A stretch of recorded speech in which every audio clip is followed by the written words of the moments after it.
What's up? How's it going, everybody? Welcome back to another video. As you can tell, not in my dorm today. I'm back home for the holidays. So that is why I'm in a new spot. Today we're gonna be talking about Tatsuya Imai. I want to go over who he is as a player, what he could bring to the table for the Cubs if they do make that move, and kind of where the sweepstakes are at right now.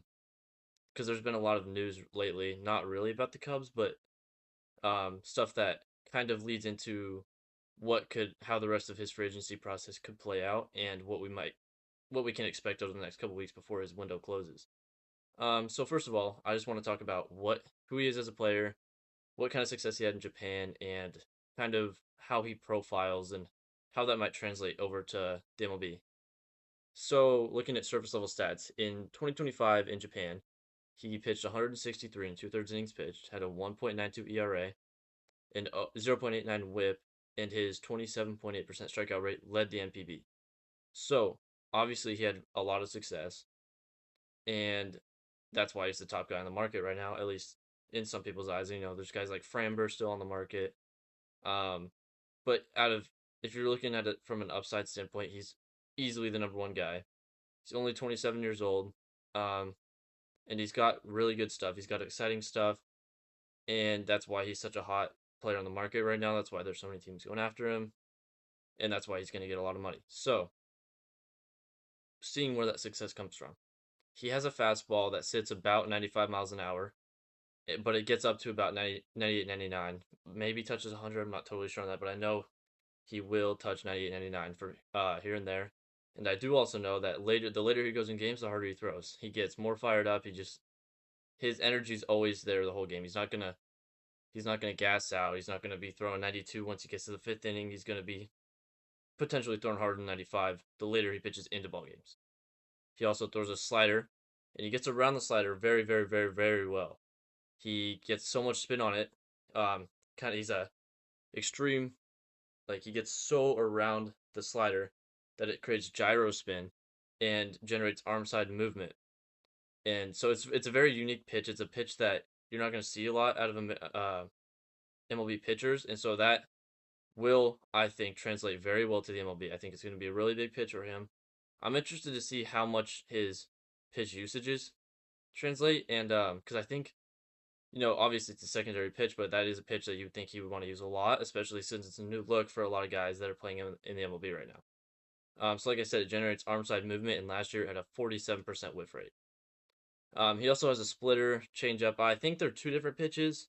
I know his splitter for sure had a 38% whiff rate last year in Japan, but I believe they're two different pitches with two different looks, and that's also huge. So he has a fastball. I'll talk about that in a minute. It does play a little weird, and it's a bit of a cause for concern, but I'll get into that. So he does have that fastball that touches high 90s. He's got the slider that gets high whiffs, and he's got the splitter and changeup that also get a lot of whiffs and create a lot of weak contact. So looking at the fastball, he's only 5'10", and he's got a bit of a low arm slot. So his fastball comes in at a very flat plane. It didn't generate very much in zone whiffs, sorry. And so that's a bit of a concern. You have a fastball that hitters are hitting in the MPB. Obviously, you come over to the MLB, it could change. It's a different look. He's a guy that nobody's seen before, but it's there. There's a bit of a concern there. Teams might look to tweak that. They might think it's going to translate fine. Kind of just depends who you ask. There's a lot of different thoughts out there about it, but it could be a problem for him. That said, if the Cubs are worried about it, it seems like they either sorry, that I worded that wrong.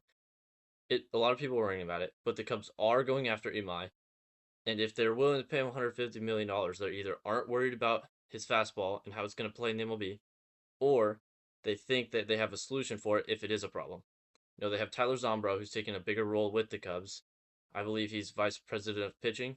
I could be corrected on that, but I think that's the role he was given. And I trust him. Obviously, he had so much success last year with the MLB team. You saw guys like Brad Keller, Drew Pomeranz, Caleb Thielbar. They were elite. They all had sub 3 ERAs. They all had high strikeout rates. They're really good pitchers. We brought back Thielbar. Keller got paid. Pomeranz got paid. Pomeranz wasn't even in the MLB for 3 years before this season. So Zombro knows how to work magic. And I think that if they do believe, or if it does turn into an issue, and they do land him, I think they'll be able to tweak some things and kind of look at it from a different viewpoint and figure out how they can get production out of that fastball. So that's kind of who he is as a player.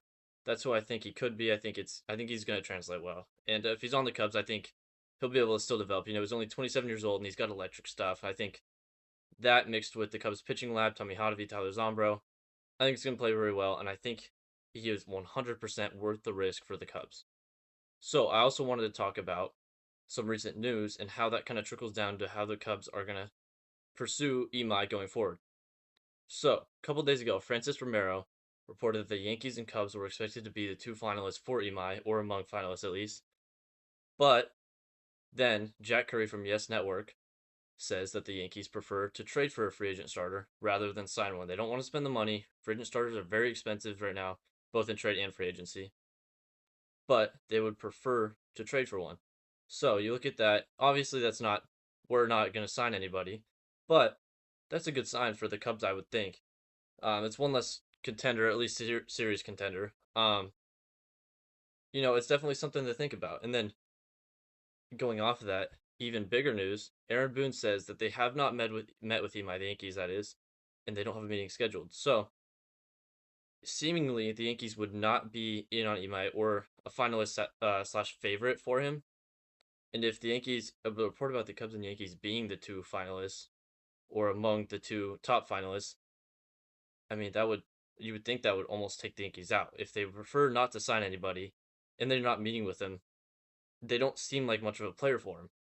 So if the Cubs are serious about him, that takes at least one serious contender away from them, one bidder away from them, and that's one step closer to actually signing Imai.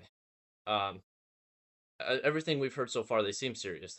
John Heyman's been saying for weeks that he thinks the Cubs are his pick for Imai, that they're serious about him, that they like him a lot. They like him a lot as a pitcher, and he could be a guy that they're willing to go out of their comfort zone for because he's going to be expensive. I've seen some projections that have him about 5 years, 550 million, which would be both probably more money than the Cubs would like to pay and more years than they'd like to give to a player. But he's only 27 years old, and in my opinion, that's 100% worth the risk. $30 million. Well, okay, that's the other thing I want to talk about. So 5 years, 150 million. I believe would be with the posting fee that they would have to pay to his Japanese team. So the payroll actually would be somewhere around 5 years, 120 to 130 million, and then the posting fee and all the other taxes that they have to give to his NPB team would add up to somewhere around 150, 160 million dollars. So they wouldn't actually be adding $30 million a year to the payroll. It would be somewhere closer to, 5 years, 120, 130 million. If as that, I mean, that could obviously change. The bidding could go higher. I don't think it'll go lower. But that could work up, and that could affect how they go forward because there are going to be other contenders. Because there's going to be, I don't think the Giants are serious, but I think the Phillies could be a real player for them. That's honestly right now who the team I'm most worried about signing him is. Because they've been willing to spend, and they're a big market, and they could use another starter. They seem like a sneaky good team for him, so that's the team that I'm worried about. But there's going to be others. There's going to be players or teams that want players like him that are going to be willing to spend maybe past 130 million for him. And so the Cubs are going to have to get aggressive. They're going to have to go out of their comfort zone. But if there's anybody they should do it for, it's him. There's just so much upside there, in my opinion. I think he'd be 100% worth the risk. You have him and Horton at the top of the rotation that gives you some velocity, and then you also have guys like Tyon who's going to be consistent. You got Boyd who can be really good. We saw that in the first half of last season. You have Justin Steele who's coming back. You have Shota. All these guys can be really good players. Obviously, the end of last year, we saw some of maybe the floor for guys like Matthew Boyd wasn't great in the second half. Shota had a really bad second half, but we've seen how good they can be, and so you have that rotation up and down. Even if Shota or Boyd is your 4 and 5, that's still a really good rotation. They're not always gonna like. I would be absolutely shocked to see Shota Imanaga go out there and play like he did in the second half.